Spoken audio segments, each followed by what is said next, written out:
السلام علیکم ورحمۃ اللہ وبرکاتہ۔ حکمت بھری باتیں، زندگی بدلنے والی باتیں۔ سب سے مقبول ترین وظیفہ استغفار ہے۔ چونٹی، شہد کی مکھی اور ہدہد ان جانوروں کو کبھی مت مارو۔ درود شریف روحانیت بڑھاتا ہے۔ بسم اللہ پڑھ لی جائے تو شرمگاہ اور شیاطین کے درمیان پردہ بن جاتا ہے۔ مضبوط لوگ چپ رہتے ہیں، شکایت نہیں کرتے۔ ہمیشہ سچ بولنا اور فضول باتوں سے بچنا۔ ایک انار کھانے سے 40 دن تک دل منور رہتا ہے۔ باوضو رہنے سے رزق اور عمر میں اضافہ ہوتا ہے۔ ہر جمعے کو صدقہ دینے سے والد عذاب قبر سے محفوظ رہتے ہیں۔ جس گھر میں محمد نام کا بچہ ہوگا اس گھر میں ہمیشہ خیر و برکت رہے گی۔ کھانے کے بعد برتن کو انگلیوں سے صاف کرنے سے رزق بڑھتا ہے۔ جو قبلے کی طرف منہ کر کے تھوکے گا، قیامت کے دن وہ تھوک اس کی آنکھوں کے درمیان ملا ہوگا۔ دسترخوان پر سے گرے ٹکڑے اٹھا کر کھانے والا کبھی جنون اور جذام کی بیماری میں مبتلا نہیں ہوگا۔ جمعے کے دن ناخن کاٹنے سے بیماریوں سے شفا ملتی ہے۔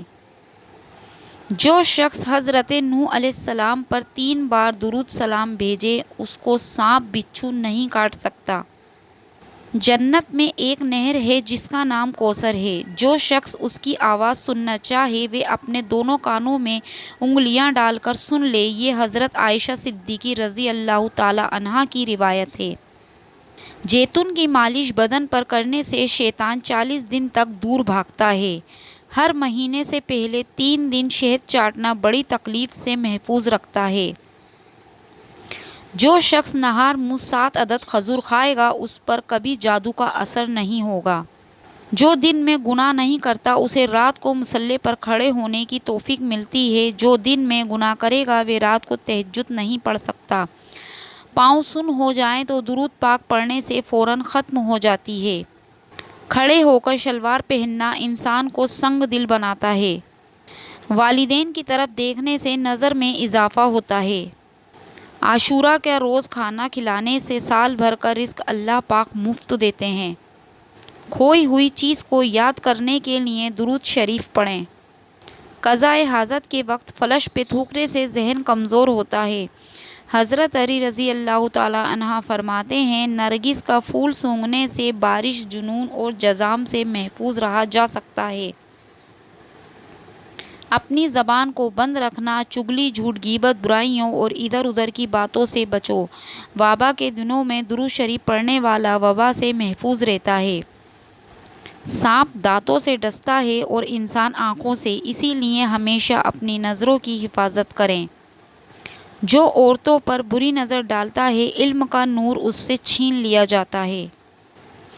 بے پردہ عورت اور تانگ و باریک لباس پہننے والی عورت کی اولاد بھی بے حیا نکلتی ہے۔ جس کو حضرت خضر علیہ السلام کی کنیات یاد ہوگی وہ ایمان کی حالت میں مرے گا۔ جس کی جتنی شہرت ہوگی وہ اتنا ہی بے سکون رہے گا۔ عاشورہ کے دن سرما لگانے سے آنکھیں سارا سال دکھتی نہیں۔ 2 خواتین کے درمیان چلنے یا بیٹھنے سے طبیعت میں بگاڑ پیدا ہوتا ہے۔ ناجائز طریقے سے اپنی خواہش کو پورا نہ کرنا۔ قبروں پر لگے خطبہ پڑھنے سے ذہن کمزور ہوتا ہے۔ تیز خوشبو لگانے والی عورت ڈبل گناہ کی مستحق ہوتی ہے کیونکہ اس نے مردوں کو اپنی طرف متوجہ کا سامان پیدا کر لیا ہے۔ سنت نبوی کے طریقے پر سونے والے کا ہارٹ اٹیک کا شکار نہیں ہوتا۔ کھڑے ہو کر پیشاب کرنے سے انسان جلدی مقروض ہو جاتا ہے۔ دروازے اور دہلیز کی چوکھٹ پر جو بیٹھے گا وہ 1 ہفتے کے اندر اندر مصیبت میں مبتلا ہو جائے گا۔ زنا ایک قرض ہے، ادائیگی ہر حال میں کرنی ہوگی۔ واش روم میں وضو نہیں کرنا چاہیے۔ بچوں کے مسوڑے اور دانتوں پر شہد مل دیا جائے تو بچہ دانت آسانی سے نکالتا ہے۔